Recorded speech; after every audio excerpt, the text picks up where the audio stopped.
तो नमस्कार छात्रों, इसके पिछले वीडियो में हमने अर्धवार्षिक परीक्षा 2020-21 कक्षा 11वीं विषय भौतिक विज्ञान का हमने वस्तुनिष्ठ प्रश्नों के हल हमने पिछले वीडियो में देख लिए थे। अब इस वीडियो में दोस्तों अब हम 2 अंक के सभी प्रश्नों को हल करेंगे, जो कि दोस्तों परीक्षा में 100% गारंटेड पूछे जाएंगे। यह मेरी 100% गारंटी है। तो दोस्तों आप इन प्रश्नों को दोस्तों अच्छी तरीके से तैयार कर लेना। तो चलिए दोस्तों अब हम सोल्व करते हैं इन प्रश्नों को। ठीक है, तो देखिए 2 अंक के प्रश्न है। पहला प्रश्न है, देखिए दोस्तों 2 अंक के प्रश्न में दोस्तों आपके फिजिक्स के पेपर में दोस्तों ज्यादातर दोस्तों अंकीय प्रश्न पूछा गया है। ठीक है, तो दोस्तों हम आपको अंकीय प्रश्न दोस्तों अच्छे समझाएंगे। हम आपको सारे प्रश्नों को अच्छे समझाएंगे ताकि दोस्तों आपको अच्छे समझ में आ सके, आप उसे अच्छे से याद कर सके, अच्छे से समझ सके, और ताकि आपको परीक्षा में वह याद रह सके। तो दोस्तों आप भी कृपया करके दोस्तों अच्छे से समझिएगा। हम आपको पूरे अच्छे समझाने की कोशिश करेंगे। तो दोस्तों पहला क्वेश्चन है, लंबाई का ऐसा नया मात्रक चुना गया है जिसके अनुसार निर्वात में प्रकाश की चाल 1 है। लंबाई के नए मात्रक के पदों में सूर्य तथा पृथ्वी के बीच की दूरी कितनी है? प्रकाश इस दूरी को तय करने में 8 मिनट और 20 सेकंड लगाता है। चलिए दोस्तों अब हम इस सवाल को हल करते हैं। तो देखिए दोस्तों, देखिए यहाँ पर प्रकाश की चाल कितनी है। ठीक है, प्रकाश की चाल कितनी माने हम दोस्तों? 1 मात्रक सेकंड इनवर्स, क्योंकि दोस्तों यहाँ पर क्या बोल रहा है, लंबाई का ऐसा नया मात्रक चुना गया है। ठीक है, हमने ये जो मात्रक चुने दोस्तों यह मन से चुने हैं, तो इसलिए हमने क्या लिख दिए, हमने मात्रक लगा दिया है मात्रक एस इनवर्स। ठीक है, 1 मात्रक एस इनवर्स। अब देखिए दोस्तों यहाँ पर क्या बता रहा है कि पृथ्वी, ठीक है, प्रकाश को इस दूरी को तय करने में 8 मिनट और 20 सेकंड लगता है। ठीक है, तो हम यहाँ पर लिखेंगे जबकि प्रकाश द्वारा लिए गए समय है टी बराबर से, समय मतलब कि टाइम मतलब टी बराबर से 8 मिनट और 20 सेकेंड। तो दोस्तों अब हम क्या करेंगे दोस्तों, हम इस ये भी जो आपको वैल्यू दिख रही है, इस पूरी वैल्यू को दोस्तों अब हम सेकेंड में बदल देंगे। तो देखिए हम क्या करते हैं, यहाँ पे हमने लिखा कोष्टक में 8 गुणित 1 मिनट में कितने सेकंड होते हैं दोस्तों बताओ? 1 मिनट में सेकंड होते हैं 60, तो हमने इसका गुणा कर दिया 60 में, धन ये हो जाएगा 20 कोष्टक के बाहर सेकेंड। तो दोस्तों 6 8 कितना होता है? 48, तो कितना हो जाएगा दोस्तों? 400 धन 20 कितना हो जाएगा? 500, तो हो गया 500 सेकेंड। तो दोस्तों हमने इसे किस में बदल दिया है? सेकेंड में बदल दिया है। ठीक है, अब दोस्तों हमें करना क्या है, हमें निकालना है सूर्य तथा पृथ्वी के बीच की दूरी। तो देखिए दूरी का सूत्र क्या होता है? दूरी का सूत्र होता है दूरी बराबर से चाल गुणित समय। इसलिए हम क्या लिख देंगे दोस्तों, हमें सूर्य तथा पृथ्वी के बीच की दूरी निकालना है, तो क्या आएगा? बराबर से प्रकाश की चाल गुणित लगा समय। तो देखिए प्रकाश की चाल के दोस्तों कितनी दिख रही है आपको? 1 मात्रक सेकंड इनवर्स। ठीक है, हमने इसका मान रख दिया गुणित लगा समय कितना निकल रहा है दोस्तों, ये हमने सेकंड में निकाला है दोस्तों, मान 500 सेकंड निकला है, तो हम यहाँ पर इसका मान इसमें रख देंगे। तो दोस्तों क्या आएगा? 500 सेकंड। ठीक है, अब दोस्तों हम सिंपली क्या करेंगे, 500 में 1 गुणा करेंगे, कितना आएगा? 500। ठीक है, मात्रक 1 कम मात्रक। अब देखिए दोस्तों इसका आंसर 500 मात्रक आएगा, और कोष्टक में मैंने लिख दिया हूं दोस्तों एस इनवर्स गुणित एस का हम जब गुणा करेंगे तो क्या आएगा? एस। ठीक है, इनवर्स की घात इनवर्स 1 प्लस 1, तो कितना आएगा? ऋण 1 धन 1 बराबर से क्या होता है? 0। तो एस की घात कितनी हो गई? 0, मतलब एस की घात 0 मतलब एस की वैल्यू कितनी हो गई? 0 हो गई। तो दोस्तों इसको हम 0 मानेंगे। ठीक है, तो दोस्तों कितना आएगा? आंसर 500 मात्रक है। दोस्तों इतना आपका आंसर आ गया। ठीक है दोस्तों, उम्मीद दोस्तों आपको समझ में आ रहा होगा। चलिए अब हम बढ़ते थे दोस्तों अपने सेकंड क्वेश्चन की तरफ। तो देखिए दोस्तों सेकंड क्वेश्चन है आपका, कोई खिलाड़ी एक गेंद को ऊपर की ओर आरंभिक चाल 29 मीटर सेकंड इनवर्स से फेंकता है। गेंद की ऊपर की ओर गति के दौरान त्वरण की दिशा क्या होगी? यहां पर आपको दोस्तों त्वरण की दिशा बताना है। तो देखिए दोस्तों जो खिलाड़ी है वह गेंद को कहां फेंक रहा है दोस्तों? ऊपर की ओर फेंक रहा है। ऊपर की ओर फेंक रहा है तो दोस्तों नीचे से क्या काम कर रहा है? गुरुत्वाकर्षण बल कार्य कर रहा है। ठीक है, तो दोस्तों गुरुत्वाकर्षण जब बल कार्य कर रहा है तो दोस्तों जो त्वरण होगा वह कौन सा त्वरण होगा दोस्तों? गुरुत्वीय त्वरण होगा। ठीक है, और वह कौन सा त्वरण होगा दोस्तों? गुरुत्वीय त्वरण होगा।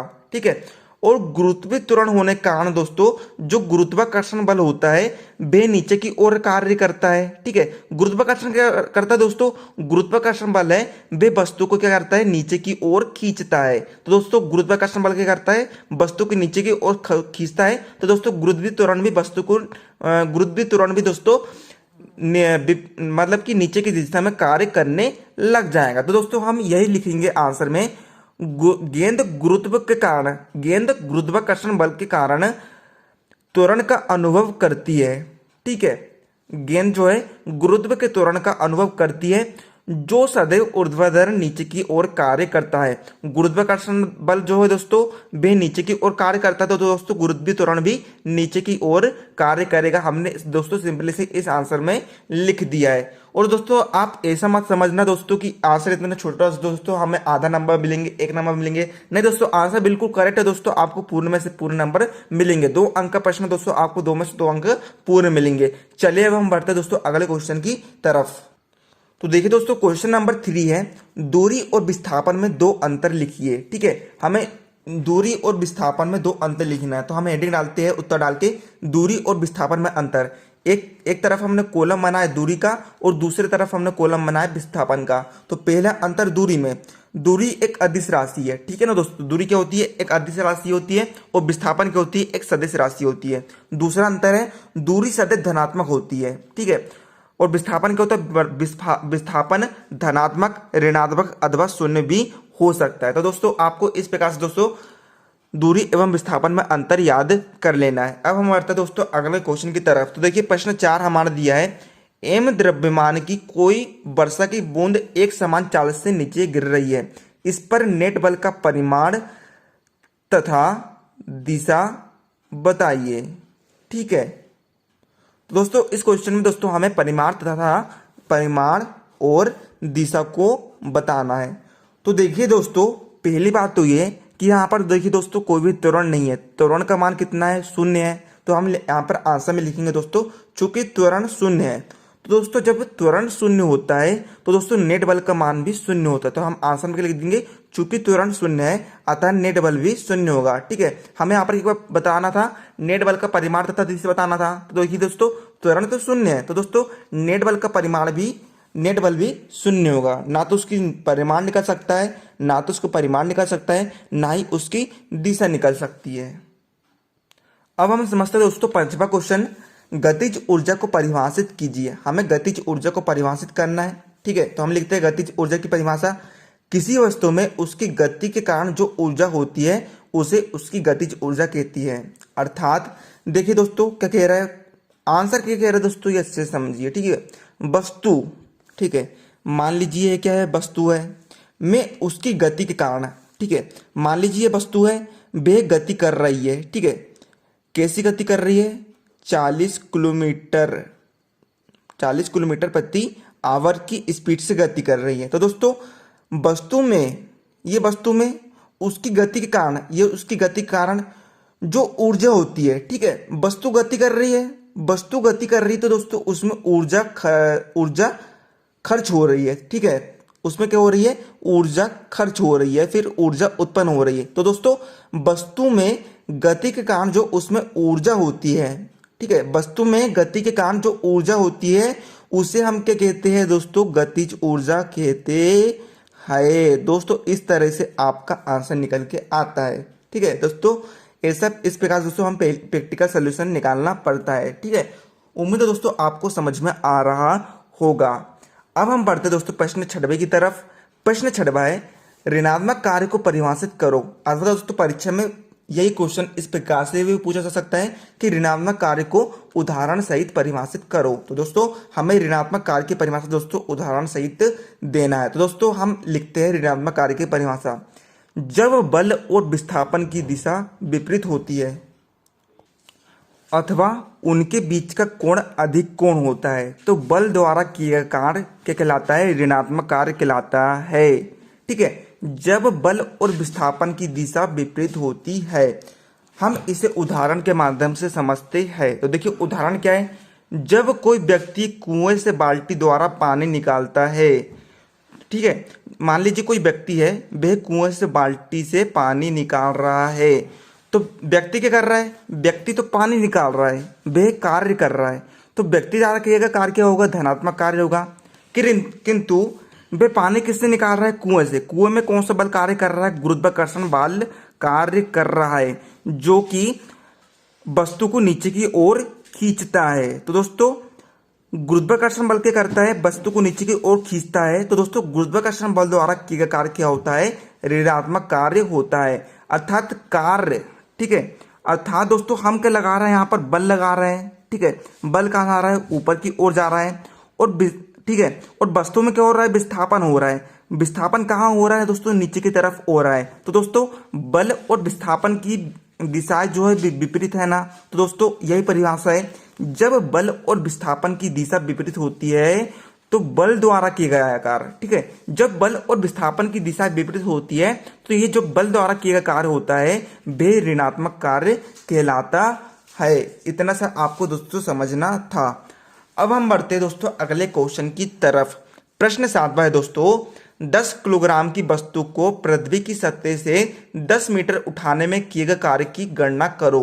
ठीक है, समझिए दोस्तों क्वेश्चन क्या कह रहा है दोस्तों, ये समझिए। ठीक है, पृथ्वी की सतह से, ये हमने बना दी दोस्तों पृथ्वी की सतह, ये हो गई क्या, पृथ्वी की सतह। ठीक है, समझिए दोस्तों। ठीक है, वस्तु को मान लीजिए दोस्तों यह एक वस्तु है, कितने किलोग्राम की है, 10 किलोग्राम की है। तो हमने इसका भार लिख दिया 10 किलोग्राम। कितने ऊपर उठा रहा है, हम उठा रहा है इसे 10 मीटर। ठीक है, तो दोस्तों हमें क्या करना है, कार्य की गणना करना है। इतना दोस्तों आपको समझ में आ गया है। अब हम समझते आ गए। ठीक है, हमें ज्ञात क्या करना है दोस्तों, कार्य ज्ञात करना है। तो देखिए दोस्तों कार्य बराबर क्या होता है, कार्य की परिभाषा क्या होती है, कार्य का सूत्र क्या होता है, बल गुणित विस्थापन। ठीक है, अर्थात F गुणित A। ठीक है, तो देखिए दोस्तों हमें यहाँ तो प्रश्न में दोस्तों बल नहीं दिया गया है, हमें बल नहीं दिया गया है, हमें दिया गया है दोस्तों भार। भार या फिर द्रव्यमान। द्रव्यमान कितना दिया गया है हमें दोस्तों, 10 किलोग्राम दिया गया है। ठीक है, और विस्थापन कितना हो रहा है, विस्थापन दोस्तों हो रहा है 10 मीटर हो रहा है। तो दोस्तों बल बल क्या होता है, F होता है। तो दोस्तों बल का मात्रक क्या होता है, न्यूटन होता है। तो दोस्तों हमें बल का मात्रक भी दोस्तों हमें न्यूटन में निकालना पड़ेगा। तो देखिए दोस्तों बल बराबर क्या होता है, ये तो हमने लिखे दोस्तों, कार्य बराबर से बल गुणित विस्थापन होता है। अब हम निकालेंगे दोस्तों बल बराबर से क्या होता है, बल बराबर होता है द्रव्यमान गुणित त्वरण। ठीक है, तो देखिए दोस्तों यहाँ पर द्रव्यमान कितना दिया है आपको, 10 किलोग्राम दिया है, हमने 10 लिख दिए। अब दोस्तों देखिए दोस्तों ये त्वरण कैसे आया है। ठीक है, तो देखिए दोस्तों हम कर क्या रहे थे, हम कर रहे थे दोस्तों जो आपकी पृथ्वी की सतह है वे वस्तु को नीचे की ओर खींच रही है, गुरुत्वाकर्षण बल वस्तु के नीचे की ओर खींच रहा है। तो दोस्तों जब त्वरण उसके संपर्क में आएगा तो वह बन जाएगा गुरुत्वीय त्वरण।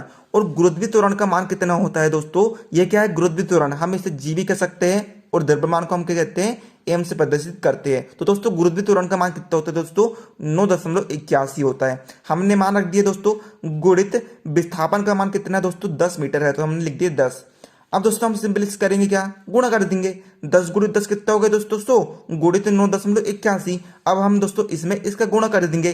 कैसे करेंगे दोस्तों, देखिए दोस्तों 100 गुणित 9.81 गुणा करें, एक शून्यम शून्य, एक शून्यम शून्य, एकम एकम एक गुणित।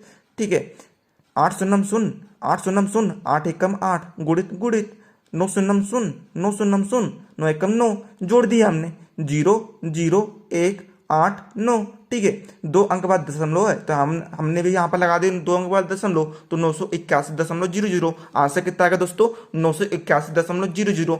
और कार्य का मात्रक क्या होता है दोस्तों, जूल होता है, तो हमने यहाँ पर मात्रक लगा दी जूल। दोस्तों आपको मात्रक लगाना अनिवार्य है। अब दोस्तों हम आखिरी प्रश्न समझते हैं दोस्तों, प्रश्न 18वां, कोणीय संवेग संरक्षण का नियम लिखिए। हमें यहाँ पर कोणीय संवेग संरक्षण का नियम लिखना है। कोणीय संवेग संरक्षण का नियम हमने हेडिंग डाले, यदि किसी घूमते हुए पिंड पर कोई बाहुबल आघूर्ण न लगाया जाए तो उसका कोणीय संवेग नियत रहता है, अर्थात जे बराबर से नियतांक या आई ओमेगा बराबर से नियतांक। जे क्या होता है दोस्तों, कोणीय संवेग होता है। दोस्तों उम्मीद है दोस्तों मैंने आपको जो अच्छे से समझाया दोस्तों आपको अच्छे से समझ में आ गया होगा।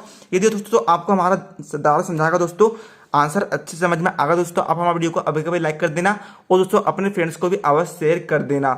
तो दोस्तों आप हमारे सब्सक्राइबर दोस्तों जल्दी जल्दी बढ़ाइए। तो दोस्तों मिलते हैं अगले वीडियो में, तब तक के लिए जय हिंद जय भारत।